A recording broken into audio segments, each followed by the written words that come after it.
Olá, tudo bem? Estamos de volta com mais uma Rapidinha com Nus Amorim. Começando mais uma semana, segunda-feira, segundou. Pois é, vamos aí. Vamos começando com muita energia, com muita alegria, com paz no coração e refletindo coisas que acontecem no Brasil afora. Pois é, a pandemia continua ameaçando, vem uma segunda onda lá na Europa, então cuide-se. A preocupação continua, então vamos nos cuidar, tá bom?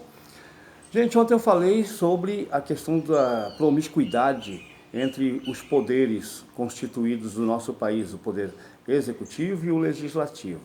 Pois é, falamos um pouco sobre essa prática aí de vereadores, prefeitos, Câmara dos Deputados e governo federal, enfim, assembleia com o governador, essa promiscuidade para, né, tirar lucro, vantagens, coisas que a gente sabe muito bem que acontecem por debaixo dos panos, coisas não republicanas, ou seja, corrupção, mais corrupção que corrói a nossa sociedade.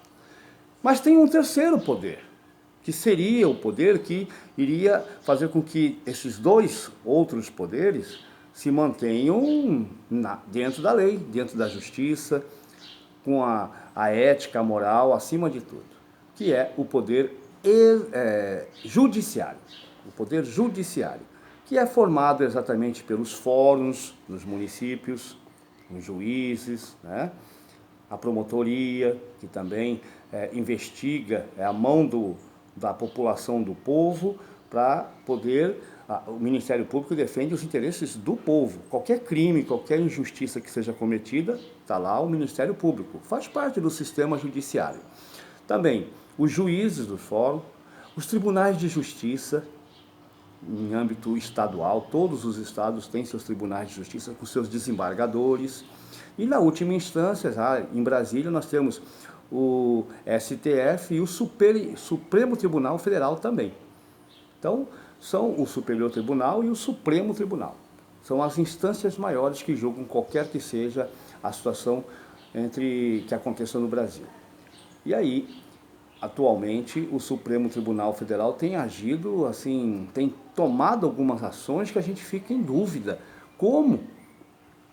Como que o Supremo Tribunal Federal deixa passar uma coisa dessa? Um exemplo, a libertação de um grande internacional traficante, uma pessoa perigosa, uma pessoa milionária, e deixa transparecer que há todo um interesse, um jogo de interesses do poder, né? Um poder econômico, claro, porque os envolvidos são milionários, o tráfico internacional é bilionário, diga-se de passagem. Então a gente fica com o pé atrás com essas questões. E o Tribunal de Justiça, o Supremo Tribunal de Justiça, o Superior Tribunal de Justiça são instâncias em que a gente tem que confiar. Aqui no Mato Grosso nós tivemos o Tribunal de Justiça, os desembargadores sob suspeitas. Era tido como um dos piores tribunais de justiça do país, com desembargadores sendo investigados, inclusive, afastados por conta de suspeita de corrupção, de venda de sentença. Quer dizer, inimaginável, mesmo porque os salários desses senhores é muito bom, sabe? São muito bons salários, eles têm todos os benefícios, têm auxílio, realmente são salários que são bons para que eles não se corrompam, para que eles cumpram realmente a lei, para que eles façam valer a Constituição. E, de repente, a gente se depara com situações como essa, que colocam em xeque a credibilidade, a ética, a moral existente no Supremo Tribunal Federal, por exemplo, que há um jogo de interesses políticos, começando pela forma da composição dos 11 que compõem os 11 ministros. Eu já falei aqui e vou repetir novamente. A forma com que um juiz, um desembargador chega ao Supremo Tribunal Federal é a indicação do presidente da República. Quer dizer, ao longo dos anos, entra presidente, sai presidente, ideologicamente falando, amigo desse, amigo daquele, vai indicando lá, olha, eu quero fulano e tal. Agora mesmo, o Bolsonaro está indicando uma pessoa da sua confiança para o Supremo Tribunal Federal, e ele vai ficar lá. Sai o o Bolsonaro, se Deus quiser, ele sai daqui a 2 anos, no mínimo, no máximo, e ele vai ficar. Quer dizer, é pessoa que um cargo de extrema confiança, de extrema importância para o país. E a gente vê sendo formado de uma forma meio que, pelo menos, suspeita. Não é a melhor, não é a ideal. A forma com que você indica um ministro para o Supremo Tribunal Federal.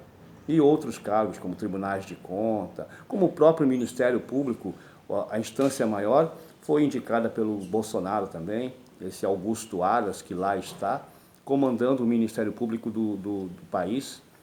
Quer dizer, uma pessoa que, logicamente, deve, no mínimo, favores. A mesma coisa o ministro do Supremo, os outros ministros que são indicados pelo presidente.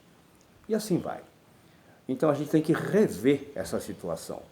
A situação não é a ideal, não é adequada para que a gente tenha ética, moral, transparência. Um ministro do Supremo Tribunal não tem que ser uma estrela de televisão que fique aparecendo, ele tem que julgar de acordo com a lei. E tem que fazer valer a lei, a justiça para todo o povo, principalmente para o povo mais necessitado, o povo mais carente, o pobre, aquele que precisa da mão da justiça porque está sendo injustiçado, está sendo massacrado, está sendo torcido, está sendo pisado pela sociedade e precisa, sim, do apoio da justiça, do apoio da lei, porque a lei prevê que todo cidadão tem direito à alimentação, à educação, a um lar decente, todos. Cadê? Esta é a nossa situação e nós temos que rever, porque o Poder Judiciário é fundamental para o equilíbrio do comando desse país. Ele é fundamental, assim como o Legislativo, o Executivo, independentes, porém, eles têm que ter harmonia. E essa harmonia não é complacência, não é benevolência, não são acordos e tramóias, não. A harmonia é, eu faço a minha parte, estamos de olho, o Legislativo, ele faz as leis e também fiscaliza o Executivo, e vice-versa, o Executivo faz as obras, administra o dinheiro, porém o Poder Judiciário está julgando as condutas de cada um deles. O deputado, o senador que pisou fora da linha tem que ser punido com o rigor da lei. Assim como qualquer cidadão, aquele ladrão de galinha, o marginal que rouba de mão armada, o bandido do bairro, ele é julgado com rigor da lei. Assim é também um ministro do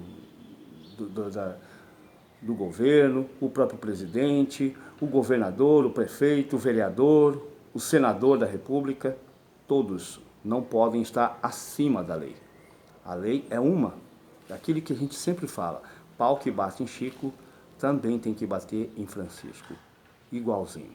Então, gente, essa é a dica. Vamos estar de olho e vamos tentar mudar essa forma de constituição de um Tribunal de Justiça no Estado, que é indicado por um governador, pela Assembleia Legislativa, os deputados indicam pessoas de confiança deles, tribunais de contas, que vão fiscalizar as contas de todos os órgãos públicos, são indicados por políticos, politicariamente falando. E assim não funciona. Tá? A mesma coisa o Supremo Tribunal Federal, a mesma coisa a Procuradoria-Geral da República, a PGR, que tem hoje o Augusto Aras, e assim vai. Nós temos que mudar esse sistema de indicação, de constituição desses poderes, porque eles são fundamentais para a democracia, para a transparência, para a ética e para a moral em nosso país. Reflitam nisso, reflitam, é importante. Vote, V-O-O-T-I. Dá um like, se inscreva, divulgue. Nós estamos começando a segunda-feira. Um abraço.